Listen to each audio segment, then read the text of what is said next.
Сәлеметсіздер оқушылар, геометриялық есептер математик.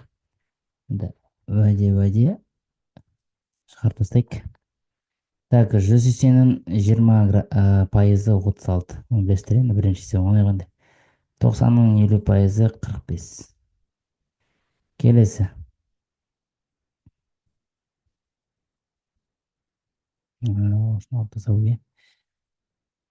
Екінші есеп. Беріп тастайық. Так, екінші есеп не дейді? Сызбада мынандай нәрсе беріп тұр екен. Мына белгі бізге нені береді? 90 градусты береді. 90-ға 50 140, үшінші бұрыш табу үшін 100-тен аламын 140-ты. Сонда жер бізде 40 градус екен. Не? Неге ол бізде жазыңқы бұрыш. Келесі, мынау бізде сыбайлас бұрыш. Ал сыбайлас деген екі сыбайластың қосындысы 180 береді. 35-ті ала саламын. Сонда неше? 145 градус екен. Келесіне бізде тік бұрыш беріп тұр екен. Тік бұрыштың градустық өлшемі 90 градус. Мына x табу үшін 90-нан аламын 25-ті. Сонда 65 градус. Ол бізде да жауабында. Келесі 5 бұрыш, 6 бұрыш дұрыс деп тұрса, онда қандай формула бар бізде? Жалпы каждый бұрышы нешеге тең екенін табу үшін n азайту 2 көбейтілген 180 бөлінген n деген бар. Енді n деген бізде 5-ке тең екенге 5 бұрыш дейді. 5 алынған 2 көбейтілген 180 бөлінген 5. 180 бөлінген 5-ке 36, енді жерден 3 шығады, көбейтемін 36-ны 3-ке 108 градус. Сонда каждый бұрышы 108 градус екен. Енді АВП бізде тең қабырғалы екен. Тең қабырғалы бұрыштың градустық өлшемдері каждый бұрышы 60-ға тең қабырғалы. Енді бізде целый бұрыш 108 ғой. Мына жағы 48 градус. Сонда АПВС бұрышы 48. ПВС деген сөз мынау оған сұрап тұр, иә ма? Так, келесі. Мынау теңдеу енді бәрінде шыққан шығар енді. Өтіп кетейік. Вот мынаны көрейік енді. Так, мына бізде жазыңқы бұрыш қой. Онда 3х қосу 5х қосу х тең болады 180 градус. Осы жерден бізде 9х тең болады 180, х тең болады 20 градус. Енді х тармағына қойып шығамыз. Мына жері 20, мына жерін 100, мына жерін 60 екен. Так, енді QOR дейді. Ол бізде 100 градус екен, R отса 20 екен. 100-ді бөлем 20-ға 5. Так, келесі 8-ші есеп.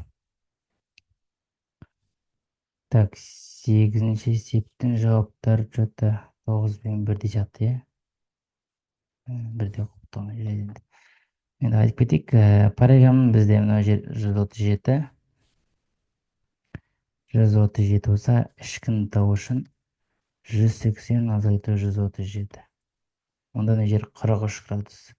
Параграммның қарама қарсы бұрыштары өзара тең болады. Мына жерде 43. Сонда альфа 43 екен. Мына жерге қоясыздар. Келесі бетта. Центрлік бұрыш. Центрлік бұрыштан мынау ішкі бұрыш 2 есе кішкентай болады. Сонда беттаны табу үшін 87-ні 2-ге бөлесіңдер.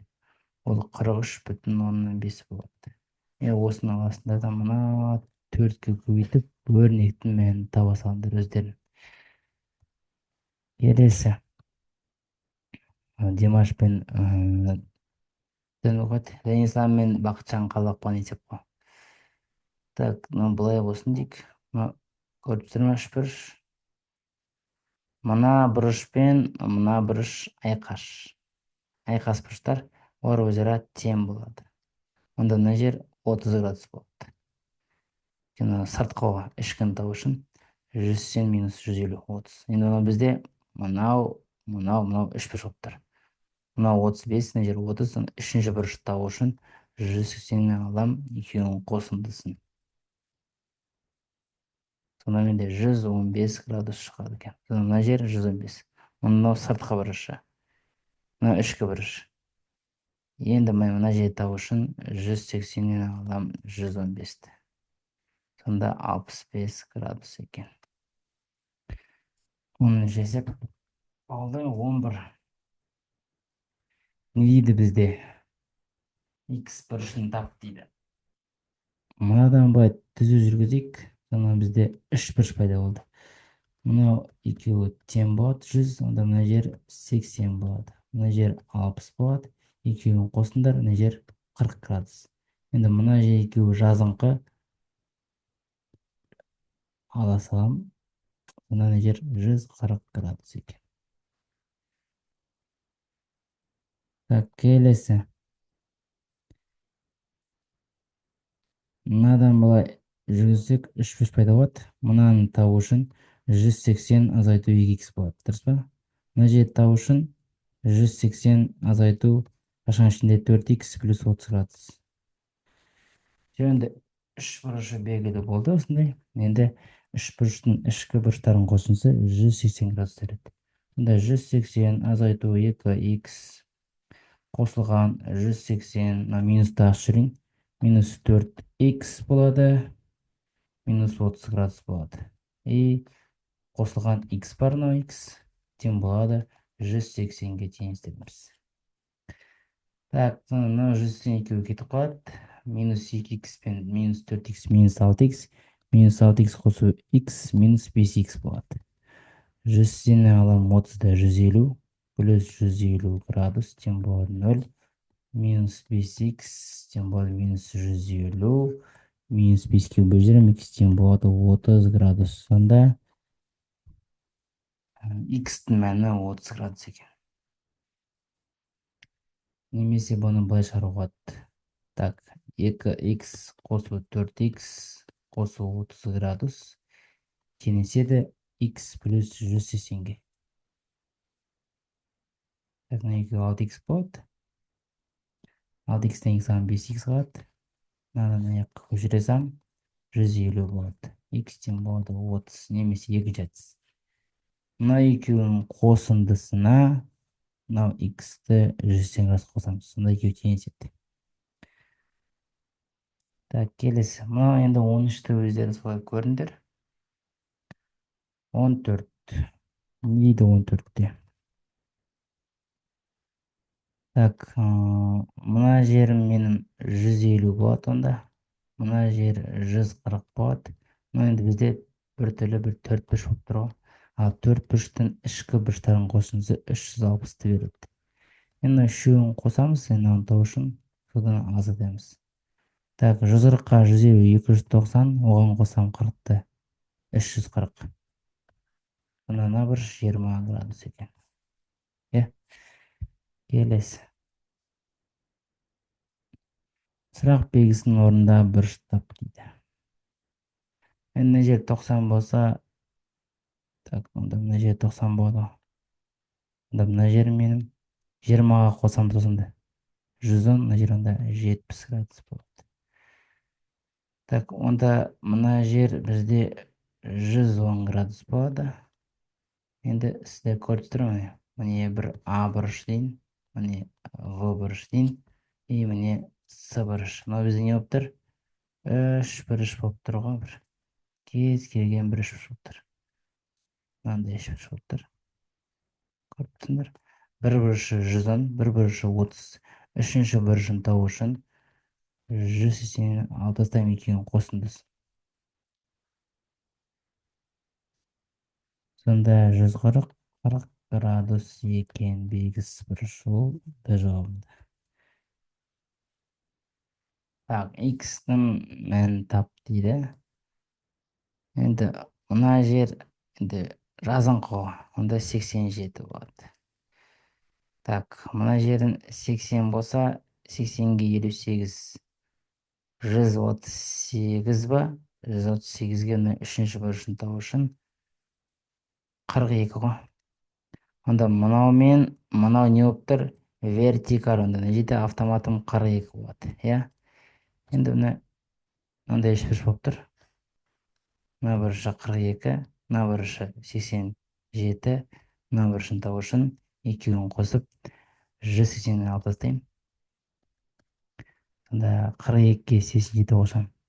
129 ба? Так, алып тастаймыз. Сонда 51. С жауабында тұр екен. Так, келесі. X-ның бұрышын тап дейді. Так, мына бізде көрсеткен оны міне үшбұрыш болып тұрған мынау, мынау. Міне, мына жер А1, мына жер Б1, мына жер С1. Енді мына жер 35, мына жер 40, екеуі 75. Мына жер онда 105 болады. Онда мына жердің сенімдердің 75 болады екен. Мына екеуін қосып мына жерді табамыз. 130 болады. Онда мына жер бізде қанша? Ой, мына жер 130, мына жер 50 екен. Мына жер 50 болады. Екен 3,5 қой. Енді мына жер бізде 130 болады екен. Енді мына екеуін қосамыз 130 и 180-нен аламыз 130-ды. Сонда мына бір шығады. Мынаны табу үшін 180-нен аламын 50-ді. Сонда мына сыртқы бір шығады 130. Ол не? Немесе мынандай ережелер болар. Мысалы бізде былай болып тұр ғой, мына жағы 55, мына жағы 75 болып тұр.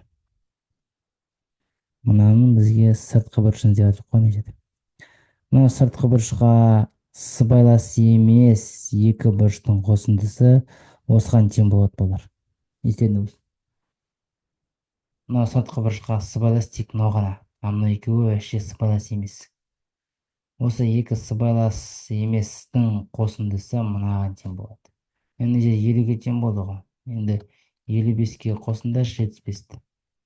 130 шығып тұр ма? Шығып тұр.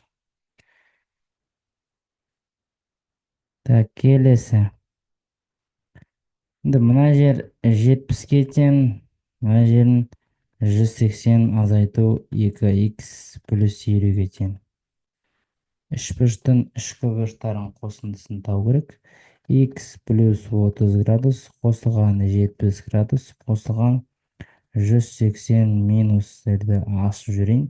2х минус 50 градус тең болады 180 градус. Мынау мен мынау кетіп қалсын. Так, х-тан алам 2х-ті минус х қалады. Мына екеуі 100 болады. 100-ден алам 50-ді плюс 50, ар жаққа ол минус 50 болып барады. Екі жағын минус көтерім, х-тен 50 градус. Енді бізге в аты. Ол значит а бұрышын таптыр. Мен мынаны 50-ні жерге қоя салайын. 50-ге 30 қосам 80 градус. Так, мына есептенді манаған Z пен K-ны салыстыруге. Сыбайлас емес екі бұрыштың қосындысы сыртқы бұрышқа тең деген теоремаға. Мына екі сыбайлас еместің градустарын қосындысы мынаған тең. Сонда Z-тің мәні x плюс y градусқа тең. Онда K-ның мәні K тең болады y минус 3 қосу x плюс 3 қой. Плюс 3 пен минус 3 кетіп қалады. Сонда K тең y плюс x-ға. Онда y плюс x-ға, мынада y плюс x-ға. Онда өзара екеуі тең екен. Е жауап. Так, 20-сыншы есеп дейді. Суретте бояған каждый үшбұрыштардың қосындысы 180 градус. Енді бізде осындай үшеу, онда бізде 540. Дұрыс па? Енді қараңдар. Бізге боялған бөліктердің қосындысы керек қой. Онда боялмағандықтың қойық. Мына жер мен мына жер тең. Мына жерде x тең. Мына жерде x кәдімгі бізден не шықты? Жазыңқы бұрыш шықты ғой. Ал жазыңқы бұрыштың бізде қосындысы нешеге тең? 180 градусқа тең. Енді 540-тан алам 180-ді, сонда 360 градус екен. Сонда мыналардың қосындысы 360 деп беріпті. Так, 21. Төрт сәулелік абсолютті симметриялы жұлдыз іштей сызылған. Симметриялы десе, мынандай қабырғалар өзара тең дейді. Енді y бұрышын 130 градус болса, x таппайды. Надан мен былай осы 4 жұлдыздың сыртынан шаршы сызайын бай. Мынандай шаршы сызайын. Мынандай шаршы сызайын.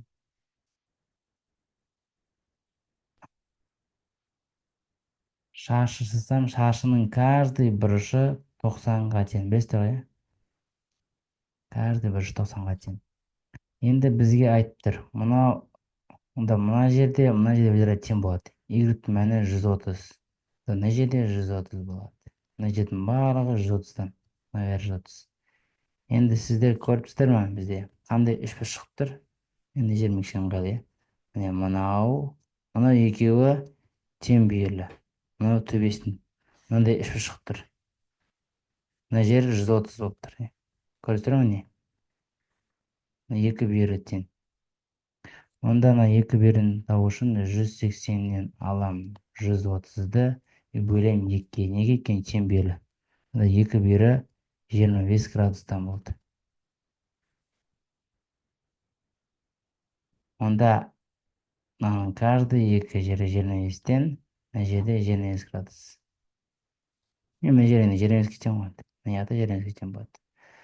Онда бізде сыпырғышына қанша болды? Бұрыш 90 болды. 90-ның екі жағы 25-тен болып тұр. Онда ішіндегісін табу үшін 90-нан алам 2 25-тің қосындысы 50-ді. Мына 40 градус екен. Так, 22-ші есеп. Қабырғасы 12 см тең дұрыс үшбұрыштың ауданы. Жалпы дұрыс үшбұрыштың ауданы а квадрат көбейтілген түбір астында 3 бөлінген 4 деген формасы бар. Енді аны сол жерге қоя саласыздар. 12-нің квадраты көбейтілген түбір асты 3 бөлі 4.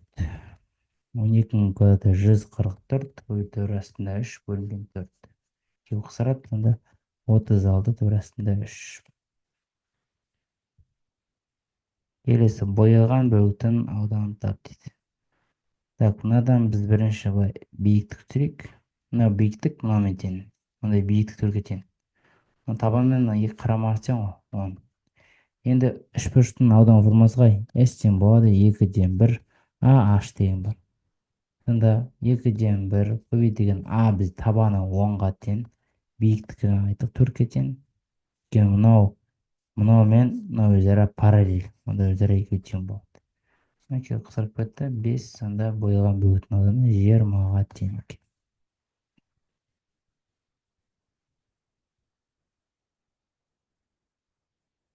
Тікбұрышты үшбұрыштың катеттері берілген дейді. Так. Катеттері берілген дейді. Мындай қойды. 7 және 4 дейді. Үшбұрыштың ауданы. Жалпы тікбұрышты үшбұрыштың ауданын табу үшін екі катетін көбейтіп 2-ге бөле салыстыр. 4 көбейту 7 бөлу 2 28 бөлім 14 екен. Тікбұрышты үшбұрыштың катеттерінің біреуі 12 дейді. Любой 12 болсын. Екінші 3-ге тең, онда 9-ға тең. Так, енді Пифагордың гипотенузын табу үшін енді 12-нің квадратына 9-ның квадратын қосасыздар. Сонда ол 15 шығады. Так, жерге лентамен бекітілген батпырауық ауада 60 метрмен дейді. Мынандай батпырауық, короче. Батпырауық деген былай логотип. Осы 60 метр биіктікте қалады. Мына жер 60 метр дейді. 60 метр. Ал лентамен дейді, мына жер болсын. Мына жер 30 градус бұрыш жасайды дейді. Енді 30 градусқа қас жатқан катет гипотенузаны жартысына тең деген теорема бар, білесіздер ме? Онда жер 120 градус. Ой, 120 метр, градус емес. 120 метр. Онда мынау лента аспанға дейін қашықтығы 120 метр екен. Келесі. Так, жерге 20 метр лентамен бекітілген бағыт парауық дейді. Мында уже былай болып тұр. Бағыт парауық мына жерден 20 метр не есептейді. Онда мына жер 30 градус дейді. Онда 30-ға қашықтық қажет. Гипотенузаның жаңа тең онда 20 болса, жері 10 болады. Онда ол қанша метр биіктікте міне. Мына жері бағыт парауық болатын болса, осы сонда 10 метр биіктікте қалықтап тұр екен. 10 деген тұр екен. Так, А-сы 3 бұрыш дейді. Б бұрышы 59, С бұрышы 61. Мына бұрыш онда қанша болады? 60 па? Иә. Енді дұрыс тұжырым тапты. АВ қабырғасы ұзындығы. Осы қабырғасының ұзындығы. Так, АВ қабырғасының ұзындығы теорема бойынша үлкен болады. Үлкен градусқа жатқан қабырға всегда үлкен болады. АВ қабырғасы үлкен. Оң жақты шама үлкен, сол жақтағы шама аса болсын. Сол жақтағы шама. Так. Осы ұзындығы. Сол жақтағы шама аса болсын ұзындығы тең. Сол жақтағы шама үлкен. Міне, сол жақтағы шама үлкен деген д жауабы. Мына А үлкен. Так, келесі. А-сы 3 бұрышында А бұрышы 60 градус дейді. А бұрышы 60 градус болсын. С төбесінің сыртқысы дейді. 112. В бұрышын тап дейді. А болсын, С болсын, В төбесін тап. Енді айттым ғой, мынау сыртқы бұрыш сыбайлас емес екі бұрыштың қосындысы тең болады. Онда мынау қанша? 52-ге тең екен. Немесе мына жерді тауып, үш бұрыштың қасиетін тауса болады. Немесе айттым ғой, екі сыбайлас емес, екі көрші емес, екі бұрыштың қосындысы сыртқы бұрышқа тең болады деген ереже бар. Келесі. Үш бұрыштың бір қабырғасы 6 сантиметр, екіншісі 9, үшіншісі X дейді. Сондардың қайсысы X-ті мәні болуы мүмкін? Енді 6 қосу 10, 6 қосу 9, 15 деп бір жасап алсын. Ал 9 алынған 6 деп осындай теңсіздік істеп алсыңдар. Онда осы аралық кіретін сан ол тең 4 қана. Екі қабырғаның қосындысы 15, азайтындысы 3. Онда осы аралық кіретін сан тек 4 қана болды. Осындай есептегенде осылай шығарасыңдар. Өйткені үш бұрыштардың теңсіздігі деген не бар ғой, ереже бар ғой өздеріне. Мына жер 4 болса, басқа сан кіре алмайды. Осылай қатаң болады. Пока 30 есепті бір қарап шыққандар, ұқсастарын бір шығарып тастаңдар. Келесі 30-ты бір. Қазір екінші тесті алайын.